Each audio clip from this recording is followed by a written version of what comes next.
Je voudrais remercier la Fondation de l'invitation qui a été faite à la Commission océanographique intergouvernementale pour participer à cet événement et aussi pour participer à cet engagement pour l'environnement.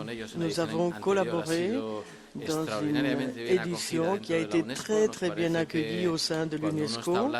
Et quand on parle de la mer, il n'y a pas d'autre sport plus proche que ce qu'on fait, nous, que la navigation. Et pour nous, cela a été quelque chose de très attrayant comme organisation intergouvernementale. On a vu que le monde de la voile s'adressait à nous et que nous cherchions des éléments de coopération. Nous avons eu des capteurs pour mesurer la température et la salinité. Et c'est quelque chose que nous avons maintenu sur Internet. Il y avait beaucoup de gens qui ont suivi cela. Ils étaient en coopération avec l'Institut des sciences de la mer de Barcelone, le CSIC de Barcelone. Et maintenant, nous allons aller plus loin. Nous travaillons déjà avec eux. Ils sont venus nous voir à l'UNESCO et nous avons entrevu la possibilité de mettre en place des capteurs sur tous les bateaux. Et cela ouvre une dimension beaucoup plus large parce que les bateaux naviguent au lieu d'avoir un track. Nous aurons une vision bidimensionnelle de ce que nous sommes en train d'observer. Et pour les mers du Sud, il n'y a pas beaucoup de données. Donc cela a été très opportun pour nous.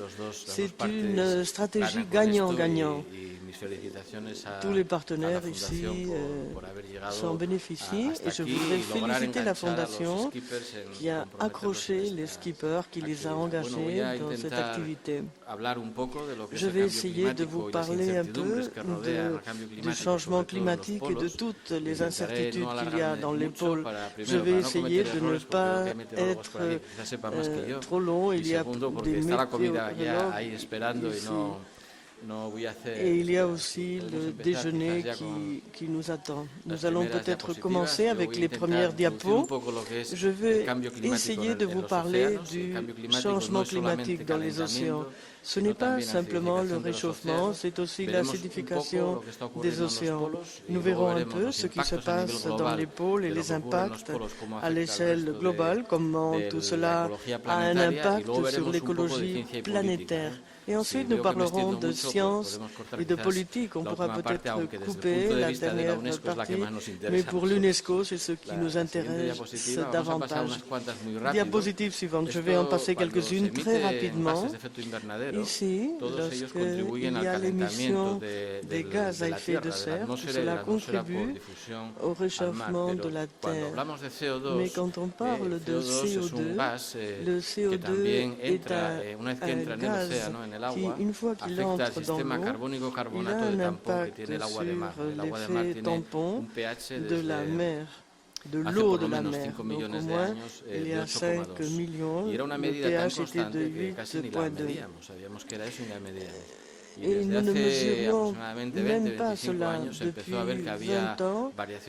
Nous voyons qu'il y a des variations de pH et qu'il fallait en trouver la raison. Donc le CO2 qui entre dans l'eau de la mer change le système de tampon et le pH diminue. On parle d'acidification de l'eau. Le pH ne sera jamais en dessous de 7.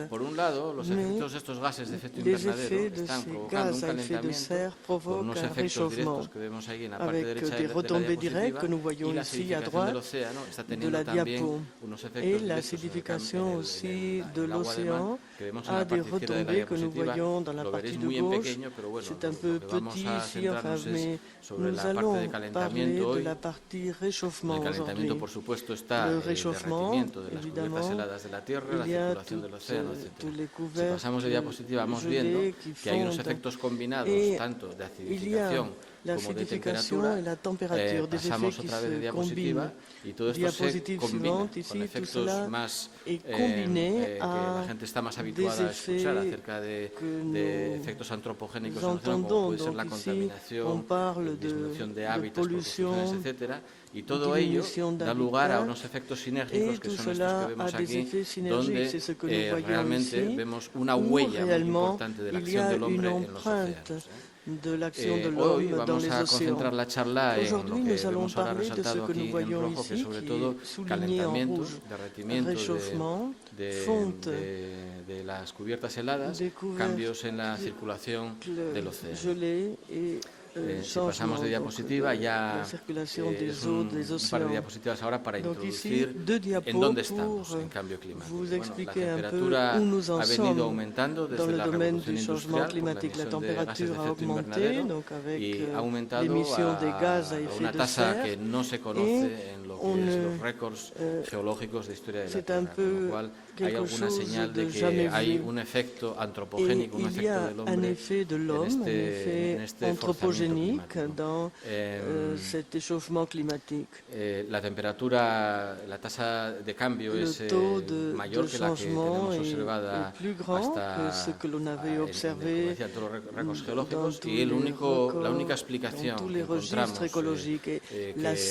cubre todas las posibilidades en todos los sitios de la Tierra de una manera global es la concentración de CO2, la concentración de captación de calor, de temperatura con el gas CO2 ya la descubrió Arrhenius en el año 1860, con lo cual la base química de esta relación entre temperatura y gases es sólida, conocida, etc.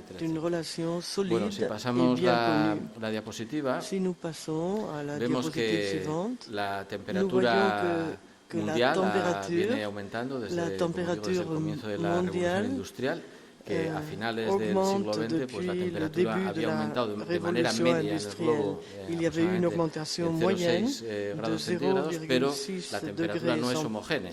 Los polos se están calentando mucho más que lo que es el resto de la Tierra, de tal manera que hay partes del planeta donde el cambio climático no se nota tanto, pero hay otras partes del planeta donde va más acelerado que y la razón veremos luego que en el resto del planeta. Y este calentamiento no es que se observe a nivel superficial, atmosférico o a nivel superficial de la superficie de la lámina de agua del océano, sino que ya observamos el calentamiento hasta 700 metros de profundidad y más. Cuando uno es difícil, ¿no? Es decir, cuánto calor hay que meter para que se calienten en vertical 700 metros de agua. Bueno, pues una cantidad ingente de calor. Cuando uno habla de la bañera de su casa y quiere subir un grado centígrado la temperatura de toda la bañera, hay que meter muchísimo calor. Augmenter la température d'un degré, et bien on peut comparer cela donc ici avec la chaleur qui est entrée dans l'océan. Si la mer n'avait pas attrapé cette chaleur, aujourd'hui la température serait beaucoup plus élevée. Et évidemment, cela est très lié à la circulation, à la redistribution de température dans la mer. Les courants marins están forzadas por básicamente temperatura, salinidad y viento. La salinité, les vents et la température. Los tres elementos, temperatura, salinidad y dirección y forzamiento de viento, la salinité, la direction des vents sont modifiés par le changement climatique. Donc les courants changent un peu. Los mayores elementos de discusión es si la corriente del Golfo se va a interrumpir, no se va a interrumpir, parece que no, pero bueno, fue un debate importante en la última década. Pasamos de diapositiva y aquí pues bueno están unas pocas conclusiones del panel intergubernamental de cambio climático. El panel presentará otra vez conclusiones el año que viene y estamos todos un poco expectantes a ver cómo son los nuevos números que nos dan, porque cuando se presentó el último report del panel, pues por ejemplo en cuanto a elevación del nivel del mar, ya cuando se publicó ya estaba viejo, ya sabíamos que las tasas eran mucho más altas. El último elemento que venía ahí, los eventos de precipitación catastrófica han crecido. Todas estas cosas el panel las da con un cierto nivel de incertidumbre. En cambio, lo que sí el panel ya no da con incertidumbre es el origen causal. Ya se verifica con una certidumbre científica próxima al 100% de que el forzamiento es debido a la acción del hombre. Donc on sait que tout cela est dû à l'action de l'homme. Diapositive suivante, ici, nous pouvons déjà parler de projection. Lorsque l'on connaît la cause, nous pouvons faire des prédictions parce que nous savons la quantité de CO2 qui sera émise d'ici 2090, par exemple, ou 2100. Et il y a différents scénarios que gère le comité. Il y a le business as usual, il y a aussi une réduction et on peut même penser que l'on va émettre davantage parce qu'il y a beaucoup d'économies en développement qui s'incorporent à la vie de la consommation occidentale qui doivent créer l'économie de tout un pays. En Chine, tous les 15 jours, il y a une ville d'1 million d'habitants qui est créée. Donc il y a une grande vitesse de l'économie de ces pays. Et on émet davantage de CO2 que ce qui avait été convenu à Kyoto. Et on ne sait même pas si le protocole sera renouvelé cette année. Ici, nous avons une élévation de la température, une augmentation de la température planétaire. On parlait de 2 degrés. Et maintenant, déjà, on parle d'un scénario de 4 degrés pour arriver à des accords politiques. Et hier, j'ai reçu un article où il y avait un refus de cela, donc un rejet. Quand on dit qu'il y a eu un changement de 5 degrés et on voit le mode de vie actuel, et si on pense à une augmentation de 4 degrés, c'est un risque écosystémique. L'augmentation de la température pourrait se limiter à 2 degrés, mais nous voyons ici que les pôles vont augmenter leur température de plus de 2 degrés. Le pôle Nord, où il y a davantage d'observations parce qu'il y a beaucoup de pays développés qui les observent. Et on pense qu'il pourrait y avoir une augmentation de 8 degrés. Si nous allons à la diapositive suivante, ici, nous allons à l'océan Arctique, par exemple, où il y a une interruption de la communication entre l'océan Pacifique et l'océan Atlantique. C'est un pôle, ce n'est pas un continent, ce sont des glaces flottantes. Donc, Groenland nous préoccupe davantage. Et nous voyons ici les températures dans 3 points. Pour l'Arctique, normalement, elle est en dessous de 0, mais il y a une partie de l'été où elle est supérieure à 0. Avec une augmentation de la température, nous sommes au-dessus de 0 pendant une bonne partie de l'année. Et toute la glace de la banquise peut disparaître. Diapositive suivante. Et ici, nous voyons l'augmentation de la température de l'Arctique. À l'échelle globale de la Terre, on disait qu'on était à 6 degrés, donc ici nous parlons de presque 2 degrés. Y yo aquí ya empezamos a hablar de incertidumbres. Aquí ya la cosa podemos discutir puntos de vista. El calentamiento está ocurriendo, réchauffement est quelque chose qui a lieu. Ce sont des données, y la causa, aquí ya podemos empezar a discutir cuánto efecto es antropogénico y cuánto efecto es de variación natural. Por ejemplo, la línea roja, que es que sigue de una manera bastante fiel el movimiento de las temperaturas anuales, pues es un índice que es la oscilación multidecadal de la Luna. Entonces vemos que sabemos que hay una oscilación multidecadal que va ocurriendo periódicamente con regularidad en el Atlántico Norte, y vemos que la temperatura del Ártico va siguiendo un poco esta oscilación, con lo cual dentro del alto calentamiento del Ártico, una parte es debida a efectos antropogénicos, pero una parte también es natural, y la parte natural en algún momento se puede revertir y mitigar un poco el calentamiento. Renversé et on peut mitiger le réchauffement. Mais les scientifiques ont dit qu'on a davantage besoin d'observation. Mais ici, on parle déjà d'un niveau d'incertitude. Deux indices que nous utilisons pour évaluer, pour mettre des chiffres et des dimensions aux impacts du changement climatique. Ce sont les indices de la glace au mois de mars, c'est la couverture la principale, et ensuite après l'été. Et cela nous donne une idée de la direction dans laquelle nous allons.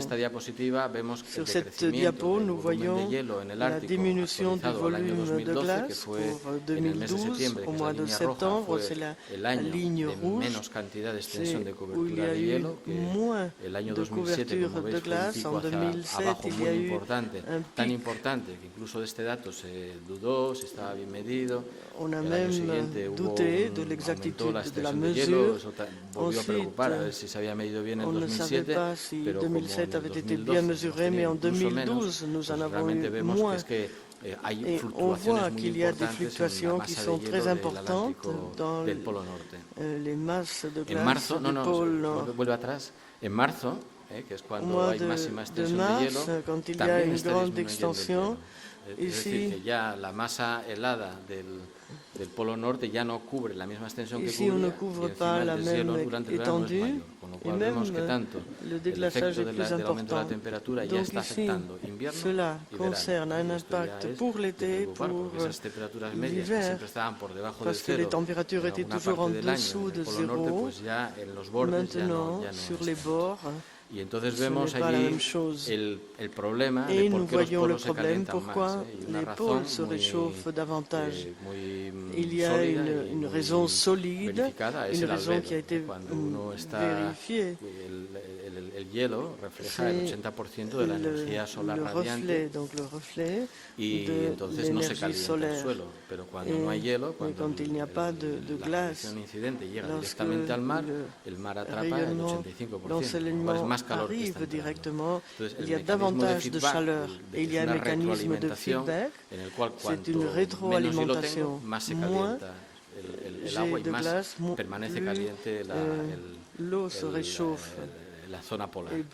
Y esto lo que lleva y que todos ya conocemos es a una retirada de los hielos en el verano en el Polo Norte tan importante que se comunican los dos océanos, el Océano Pacífico y el Océano Atlántico se comunican, ya ha habido transferencia de especies en el Océano Norte, la parte ecológica que nosotros también nos preocupa, y por otra parte pues se abren opciones de nuevas rutas de navegación, que eso a los políticos les interesa más, y acceso a recursos. El Ártico es una zona muy rica en hidrocarburos. Pasamos.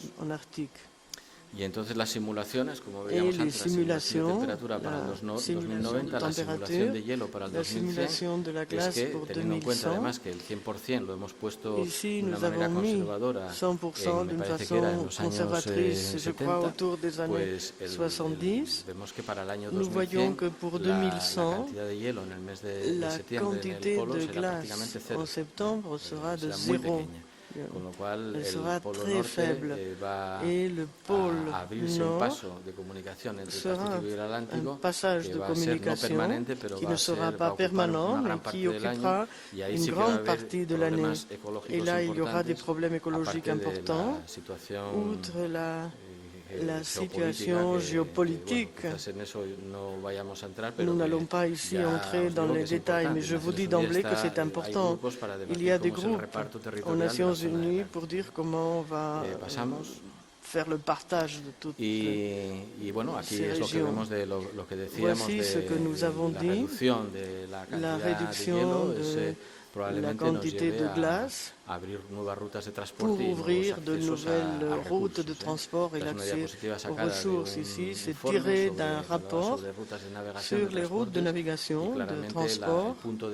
Et le point de vue, c'est tout à fait commercial, c'est le transport et les ressources.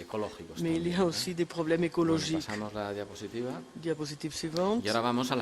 Et maintenant, nous allons à l'Antarctique. c'est la zone qui nous intéresse davantage aujourd'hui parce que le tour du monde circule dans l'Antarctique et c'est là qu'il y a un problème avec le déglaçage.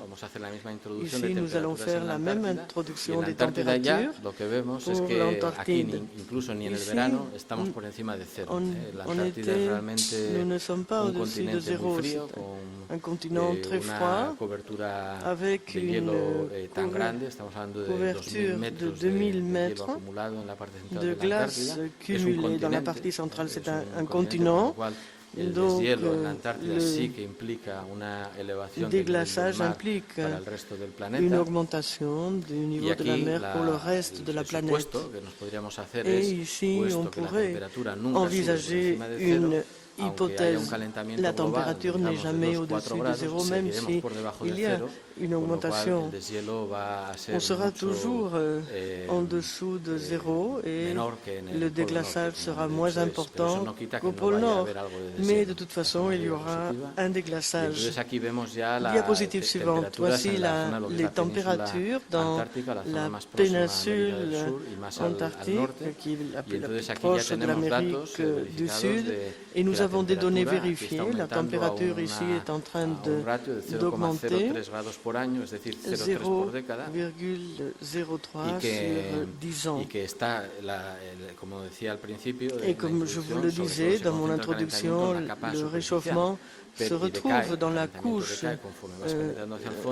superficielle. À 100 mètres de profondeur, il n'y a pas de réchauffement. Donc, pour l'écosystème des animaux qui sont près du fond, il n'y a pas beaucoup de changements. Il peut y en avoir dans la partie superficielle, par exemple, la floraison de plancton. Oui, mais au fond, il y a moins de problèmes écologiques. Mais tout cela donne lieu à un déglaçage important dans cette péninsule. Et on a observé une augmentation de réchauffement de 3 degrés. Ici, il y a dans la partie de l'Antarctique, on voit la structure du territoire. Toute la glace n'est pas sur le continent, il y a une partie sur la mer, parce que la topographie est très compliquée. Excuse-moi, reviens un peu en arrière. Enfin, je ne vois pas ici, j'ai un reflet, je ne vois pas très bien ce que je suis en train de vous montrer. Et c'est ici qu'il y a le réchauffement important. C'est là où il y a davantage. C'est un peu cette section que je suis en train de vous montrer. Ici, ce sont des photos de la NASA. Comme je le disais avec toi, ce sont les photos que l'on peut retrouver sur Internet. Lorsque la NASA les a publiées, il n'y a pas de suivi réel des icebergs et de savoir comment ils se fragmentent. Ce sont simplement des gens qui ont cette information. Mais aussi, il y a une fragmentation. Est-ce que c'est le cycle naturel? Estas láminas de hielo que no están reposando en el continente, que son del glaciar, tienen su propia dinámica física y el descubrimiento y el descubrimiento ha existido. Si se acelera por el cambio climático o no, nosotros pensamos que sí. Y desde luego la fragmentación conforme va al norte, pues que tiene que estar relacionada con cambio climático. Bueno. Movemos la diapositiva y entonces aquí vemos la topografía de la Antártida. La topografía de la Antártida es muy complicada, es lo que decía, no todo el hielo está reposando en el continente, hay hielo que está reposando en el agua y se apoya en el hielo adyacente y cubre toda la Antártida, pero ahí veis que quedarían islas, que quedarían ríos, que quedarían lagos, el famoso lago Vostok. Et le lac Vostok, lorsque les Russes, c'est là que les études font des études géologiques pour voir les concentration de CO2 dans le passé. Et quand il faut voir le déglaçage si l'eau avancerait, donc ici ce n'est pas facile parce que toute la glace ne se trouve pas sur le continent. Et vous savez que l'eau l'a déjà déplacé. C'est le principe d'Archimède bien connu. Et ici nous voyons le lac Vostok.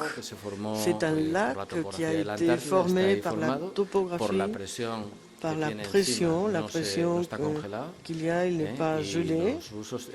Et c'est là que les Russes ont une base. Et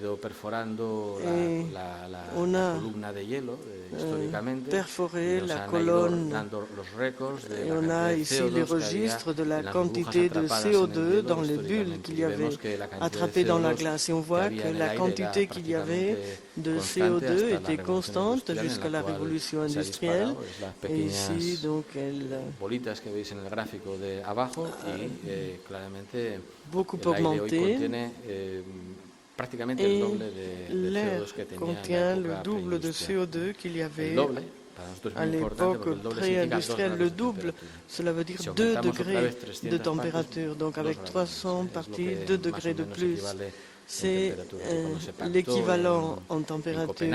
Et à Copenhague, quand on a convenu ces 2 degrés, c'était déjà une quantité importante, parce que c'était une intervention qui signifiait doubler la quantité de CO2 que l'on a. Vous voyez ici le lac Vostok. Il y avait un accord international pour perforer la glace et pour ne pas arriver au lac, pour que le lac soit un lac fossile, pour qu'il n'y ait pas d'air récent. Mais cette année, les Russes ont dit qu'ils allaient arriver jusqu'au lac. Je ne sais pas s'ils vont le faire ou pas. Maintenant, nous sommes en pleine campagne antarctique et les campagnes vont de novembre à mai. Pour le moment, on peut penser que le lac Vostok est intact, mais je ne sais pas si cela va durer. Donc ici, quel est l'impact global du pôle Nord, du pôle Sud? Diapositive suivante. Et comme on le disait, donc ici c'est l'ouverture à la navigation. Et c'est difficile. D'une part, il y a un traité antarctique. On dit qu'on ne va pas toucher au continent, qu'on ne va pas l'utiliser pour l'obtention des ressources ou pour la pêche. Pour le pôle Nord, cela n'existe pas. Et les pays riverains déjà ont eu des négociations pour savoir quelle est la portion souveraine. Vous vous souviendrez que la Russie, il y a quelques années, a mis un drapeau sur le pôle Nord géographique. Cela a été publié. La Norvège et le Canada ont ensuite réagi. Donc tous ces pays sont sensibles à cela. Il y aurait évidemment des avantages logistiques. Il y a beaucoup de ressources en jeu. Les hydrocarbures. Et la Russie déjà est en train de construire des ports qui seront bientôt opérationnels pour faciliter le transport. Et en 2009, un bateau au départ de Séoul, de Corée, a navigué pour vérifier combien de temps on pouvait économiser de cette façon. Il y a ces deux sources de business, évidemment, cela devient un problème. Mais sur le plan écologique, on veut voir comment il peut y avoir des transferts d'espèces et comment l'écologie change. y tanto en el Polo Norte como el Polo Sur había un Et problema de il y avait un problème de diffusion de température parce que les pôles sont en quelque sorte des radiateurs sur Terre. Et aussi la circulation de l'Atlantique Nord serait très très modifiée. Le niveau de la mer, c'est l'effet le plus facile quand on est donc avec des décideurs, c'est plus facile pour les gens pour voir un effet immédiat. Et le niveau de la mer, c'est quelque chose de préoccupant. C'est comme ici, lorsqu'il y a eu le glaciaire, donc ici c'était très très retiré. Moi je suis des Asturies et j'aime bien voir les grottes préhistoriques et celles que nous voyons.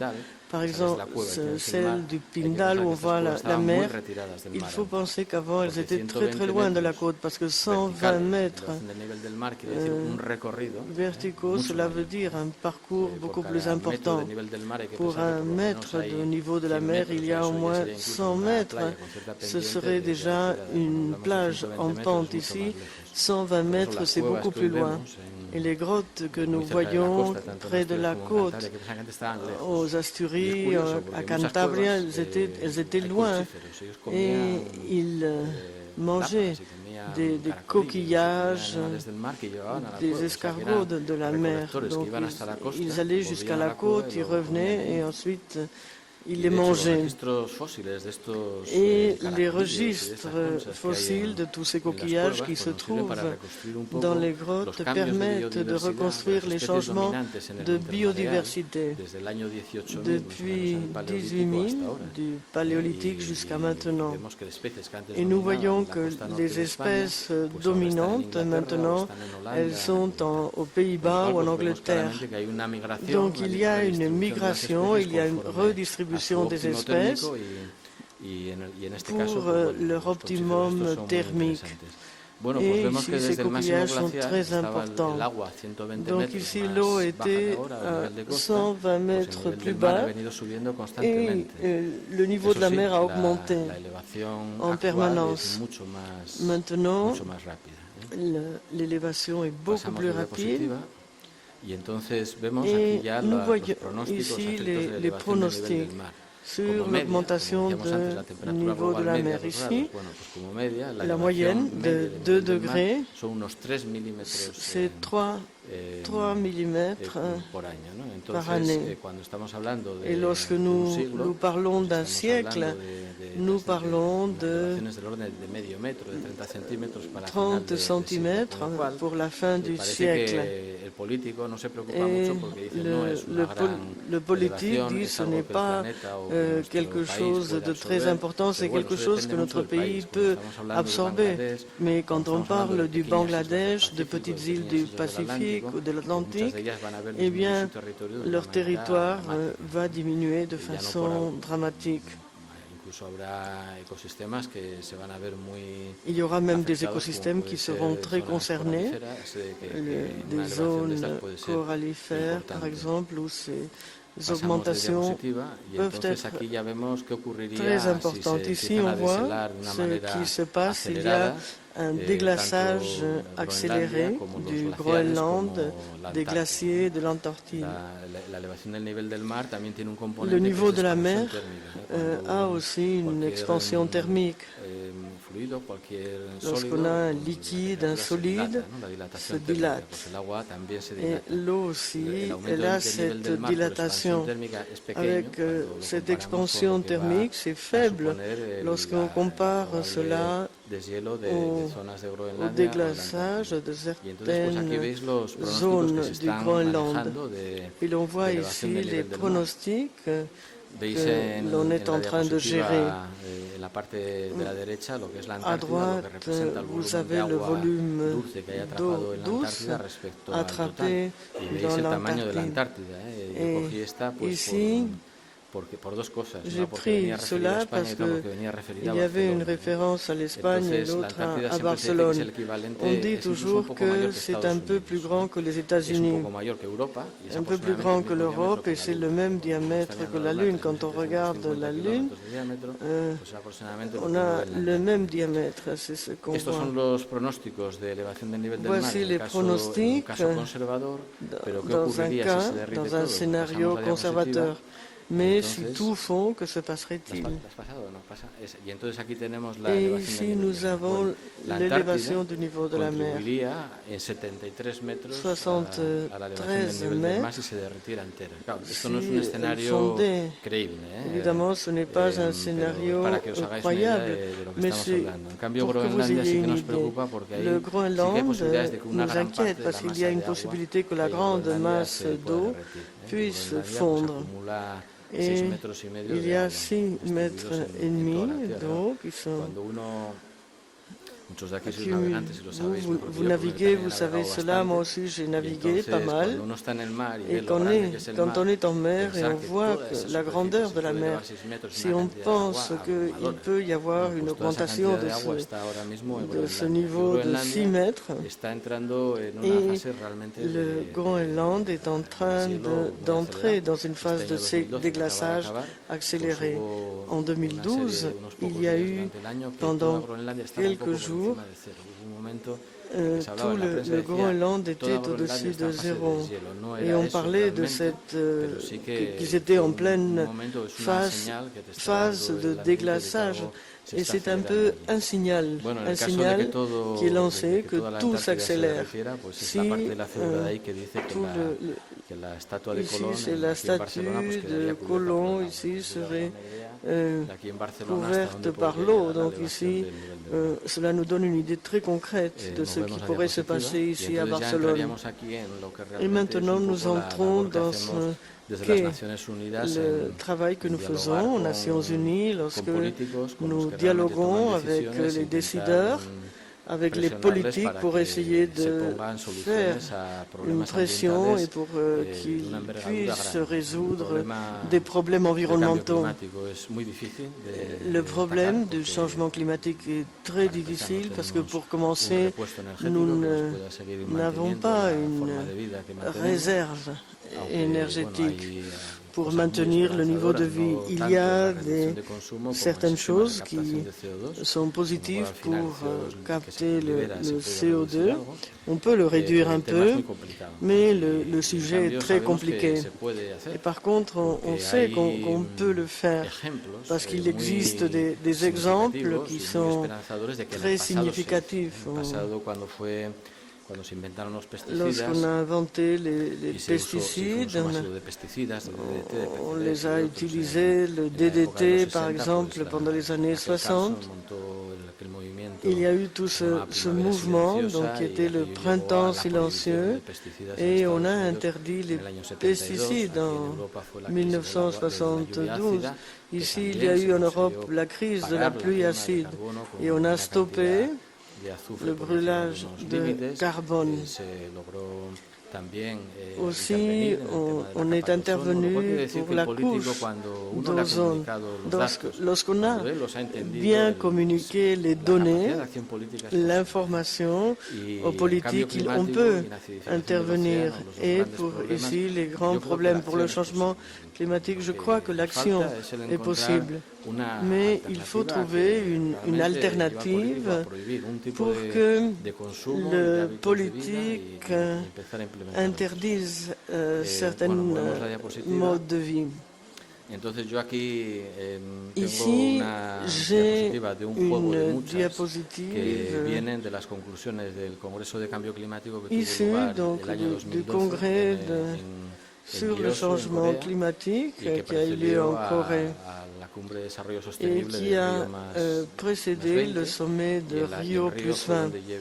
Et j'ai présenté les conclusions du congrès de Yeosu et c'est ce que nous savons, toute la partie physique. Il y avait des diapositives d'autres questions, mais nous savons qu'il y a une grande cohérence entre les anomalies observées dans les les températures et les variables. Et tout cela est cohérent donc avec les patrons de changement. S'il n'y a pas de meilleure théorie, c'est avec cela qu'il faut travailler. L'interprétation quantitative des patrons, des modèles est bien reproduite. Et il faut penser que la théorie est robuste et solide. Par contre, il y a certaines directions de la recherche où il faut continuer à travailler. On est en train de travailler sur l'attribution, sur ce qui est dû au changement climatique humain ou à d'autres types de variables. Il y a des effets synergiques d'éléments qui fonctionnent en même temps. Ensuite, comme on a vu pour le pôle Nord, par exemple, l'élévation de la température coïncide avec les séquences pour savoir si le climat a un impact, pousse tout cela. Et ensuite, il y a la non-linéalité. Par exemple, on croit qu'il y aura une relation entre la taille et le poids, entre certains éléments. Par contre, parfois, il y a des relations compliquées où la réponse n'est pas linéaire. Donc les modèles ne fonctionnent plus. Et c'est là qu'il faut travailler davantage. La linéarité n'est pas facile à moduler, c'est pour la fonte des couches glacées et les courants océaniques. Là, il faut beaucoup travailler parce que c'est très important pour la redistribution de la température. Et cela peut avoir un impact plus important que ce que l'on croit. Voici un exemple. La science et la politique travaillent ensemble. Le programme mondial du climat, c'est un partenariat de l'IOC et de l'UNESCO et l'International Council académique. Donc l'UNESCO c'est plutôt gouvernemental et les autres sont académiques. Ils ont créé d'abord dans les années 70 la COI aussi y a adhéré plus tard. C'est le programme mondial du climat. Et ensuite il y a cryosphère, atmosphère, eau douce. Et ces données qui sont générées, il faut les traiter pour en faire des données que les politiques peuvent comprendre et qu'on puisse les résumer. C'est le panel intergouvernemental qui fait ça. C'est un partenariat entre UNED et l'Organisation météorologique mondiale. Donc on synthétise, on résume dans certains chapitres l'information et c'est ce que les politiques vont lire. Et ils font confiance à cela. L'interface entre la partie politique et la Convention des Nations Unies pour le changement climatique qui se réunit tous les ans. Et ce sont les conférences des parties, les COP. Tous les traités ont ces conférences des parties. Quand on lit, par exemple, dans la presse, on voit qu'on n'a pas bien traduit cela ici. La conférence des parties a eu lieu à Copenhague, la 16e, à Cancun, après à Durban, en Afrique du Sud. C'est très frustrant parce qu'il y a beaucoup de politiques qui assistent, on essaie de les convaincre, mais on n'arrive pas à un accord. Il y a 5 pays très puissants qui arrivent à des accords et c'est une politique de fait consumé. Et tout cela a créé beaucoup de méfiance dans cette convention cadre des Nations Unies, surtout à partir de Copenhague. Il y a eu une division de pays qui étaient en train de négocier en tournant le dos à l'Europe. Et l'Europe a été isolée de négociations qui ont eu lieu entre la Chine et les États-Unis. Les Nations Unies, moi j'y travaille, mais l'efficacité, le travail qui est fait est très critiqué. Je crois qu'on travaille, on a de très bonnes intentions. Ce sont des documents qui sont bien élaborés, des documents solides. Et parfois, c'est frustrant de voir que la société perçoit tout ce travail de façon très critique. Et voici ce que nous avons présenté à Rio plus 20 comme contribution de la science pour la durabilité de la planète. Ici, cette conférence, la première a eu lieu en 1992, la deuxième a eu à Johannesburg en 2002 et ensuite il y a eu Rio plus 20 en 2012 où les Nations Unies ont fait la conférence pour la durabilité. Les trois piliers du développement durable ont toujours été l'économie, le point de vue social et le point de vue environnemental. Et nous sommes allés à Rio pour dire qu'il fallait la science, il fallait ajouter la science. Autrement, il ne peut pas y avoir de durabilité. Donc il faut influencer la société. Donc ici, nous avions ce message d'une société bleue, de la mer. Mais ce que nous voulions, c'était ajouter la partie, donc c'était mettre la science dans le cadre de la durabilité. Et nous y sommes parvenus. Si vous voyez maintenant comment sont organisées les conférences scientifiques, il y a cet alinéa, donc la science pour la durabilité.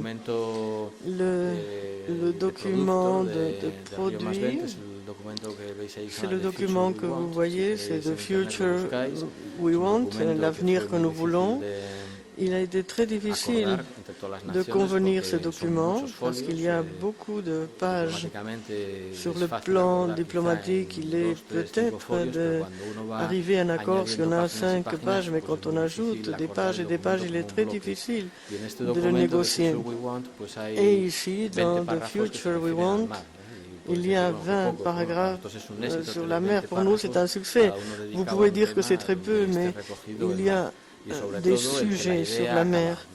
Et l'idée de faire de la science pour la durabilité, la science qui répond à un besoin social et la science pour le citoyen, c'est comme cela qu'il faut envisager les sciences de l'environnement. Voilà ce que nous avons vu. Le changement climatique est un fait, c'est quelque chose qui est là, c'est le grand problème du XXIe siècle. Nous pouvons avoir des crises économiques, des crises politiques, sociales, mais la crise qui concerne toute la planète, qui va changer la façon de vivre, c'est le changement climatique qui est le moteur de tout cela.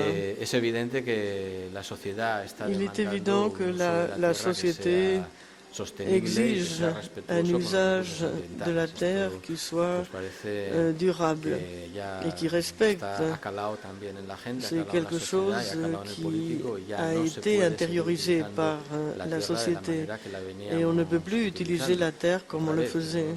Encore une fois, il faut accepter qu'il y a des pays émergents, des pays très grands en voie de développement qui veulent augmenter leur niveau de vie. Cela aussi, les sociétés développées, nous savons que nous devons changer beaucoup d'habitudes. Et je crois que cela est déjà accepté.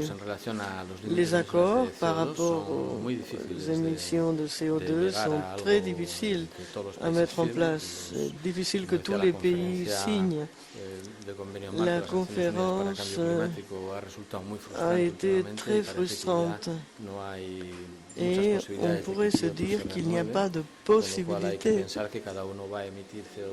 On peut penser que tout le monde va émettre du CO2 de façon presque incontrôlée. Mais on pourrait se dire que les engagements avec la société seront différents.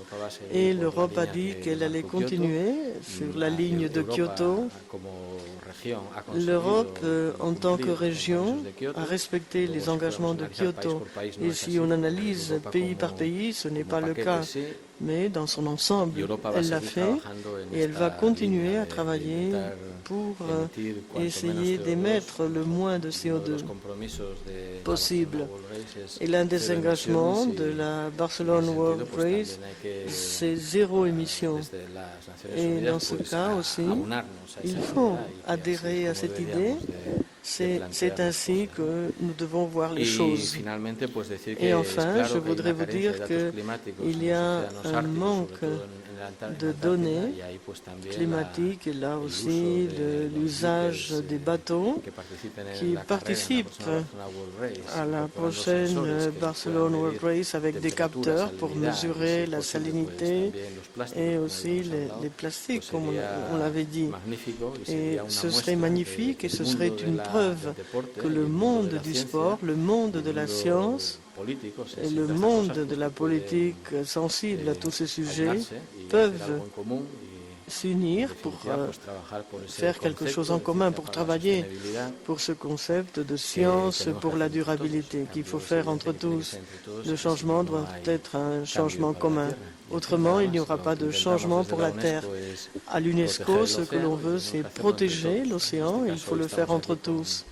Nous sommes ici avec la Barcelone World Race, avec la ville de Barcelone.